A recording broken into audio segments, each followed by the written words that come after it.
আজি আমি ভাৰতীয় জনতা পাৰ্টি আৰু অসম গণ পৰিষদ দলৰ মুখ্য কৰ্মীসকলৰ লগত এখন যৌথ সভা কৰিলোঁ। এই অভয়পুৰী সমষ্টিত আমি ভাৰতীয় জনতা পাৰ্টিৰ ফালৰ পৰা ভূপেন ৰয় ডাঙৰীয়াক প্ৰাৰ্থিত্ব দিয়া হৈছে আৰু সুদীৰ্ঘ দিন তেখেতে অসম গণ পৰিষদ দলক সেৱা কৰি আহিছে। গতিকে অসম গণ পৰিষদ দলৰ কৰ্মীসকলৰ লগতো তেখেতৰ এটা মধুৰ সম্পৰ্ক আছে আৰু দুইটা দলৰ কৰ্মীসকলে এইবাৰ ৰাষ্ট্ৰীয় গণতান্ত্ৰিক মৰ্চাৰ প্ৰাৰ্থী হিচাপে ভূপেন ৰয়ক বিজয়ী কৰিবৰ কাৰণে ইতিমধ্যে পৰিকল্পনা কৰিছে।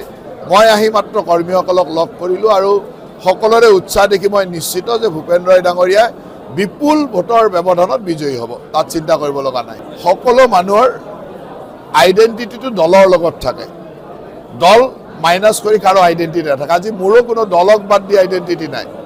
দল যেতিয়া মোৰ পিছফালে থাকিব তেতিয়া সেইটোৱে মোৰ আইডেণ্টিটি। আমি কেতিয়াবা ভাবি লওঁ যে মোৰো কিবা এটা আইডেণ্টিটি আছে বুলি, যে মোৰ নিজৰো আইডেণ্টিটি আছে, সেইটো আচলতে ভুল ধাৰণা। আজি দলে আমাক এই জেগাত ৰাখিছে কাৰণে এনেকৈ ৰাইজ আহিছে, আমাৰ লগত কথা পাতিছে। দল এৰি যেতিয়া মানুহ যাব তাৰ পিছফালে আৰু মানুহ দেখা নাপাব। এদিন দুদিন মানুহে আৰু বিভিন্ন কথা কৈ থাকিব, কিন্তু দেখাই পাব যে আজিৰ পৰা এসপ্তাহ 10 দিন যোৱাৰ পিছত দেখিব যে 5 দিন পিছত আৰু তাৰ পিছফালে মানুহ নাথাকে।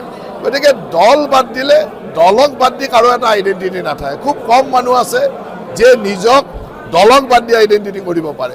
আৰু সঞ্জয় ৰয় আমাৰ দলৰ এজন ভাল কৰ্মী আছিল, ভালকৈ কাম কৰিছিল, ভৱিষ্যতো আছিল। এনেকুৱা নহয় কম বয়সীয়া ল'ৰা, ভৱিষ্যতো আছিল, কিন্তু হয়তো নিজৰ এই কম বয়সৰ অনভিজ্ঞতাৰ কাৰণে হয়তো বুজি পোৱা নাই। মই ভাবোঁ যে বুজি পালে ভাল, কিন্তু বুজি নাপালে তেওঁৰে ক্ষতি হ'ব পিছত। আপোনালোকে যিবিলাক টাউনত ঘূৰি সংবাদ সেৱা কৰি থাকে তেওঁলোকে মানি নোলোৱা যেন লাগে। আমি কিন্তু গাঁৱত ঘূৰিলে মানি লয়। গাঁৱৰ মানুহৰ কথা হ'ল যে হিমন্ত বিশ্ব শৰ্মা ডাঙৰীয়াক মুখ্যমন্ত্ৰী কৰিব লাগিব, মোদী ডাঙৰীয়াক শক্তিশালী কৰিব লাগিব, ৰাষ্ট্ৰীয় গণতান্ত্ৰিক মৰ্চাক শক্তিশালী কৰিলে আমি জীয়াই থাকিম, আগ্ৰাসনৰ কবলৰ পৰা জীয়াই থাকিম। গতিকে গাঁৱৰ মানুহে বুজি পায় নহয় তেওঁলোকৰ জাতিটোক বচাবৰ কাৰণে, ৰাষ্ট্ৰখনক বচাবৰ কাৰণে কাক লাগিব। ইয়াত মানুহ কোনো মানে আমাৰ কাৰণে ব্যক্তি কোনো ব্যৱস্থা নহয় যে ব্যক্তিজনেই মূল, ব্যক্তি নহয়। আমাৰ কাৰণে আদৰ্শ, আমাৰ কাৰণে দল। গতিকে দল আদৰ্শ যিটো থাকিব ৰাইজ তাৰ লগতে থাকিব। টাউন বুলি নহয়, ক'তোৱে প্ৰভাৱ নেপেলায়।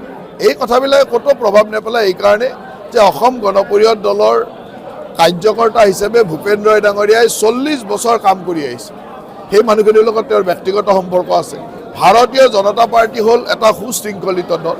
দলৰ নিৰ্দেশনা ভাৰতীয় জনতা পাৰ্টিৰ কোনো লোকে নমনাকৈ নাথাকে। গতিকে দুইটা দলক সমন্বয় কৰিবৰ কাৰণে ভূপেন ৰয় ডাঙৰীয়াৰ দৰে ভাল কেণ্ডিডেটে নাই। আটাইতকৈ ভাল সম্পৰ্ক কৰিব পাৰিব ভূপেন ৰয় ডাঙৰীয়াই।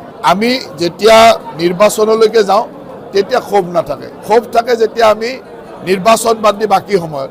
নিৰ্বাচন বাদ দিলে বাকী সময়ততো আমাৰ ক্ষোভ অসন্তুষ্টি লৈ আমি সমাধান কৰি থাকোঁ। আৰু এতিয়া যেতিয়া নিৰ্বাচনত যাওঁ তেতিয়া আমাৰ লক্ষ্য এটাই যে নিৰ্বাচন জিকিব লাগে। ইয়াত ক্ষোভ অসন্তুষ্টি কাৰো নাই।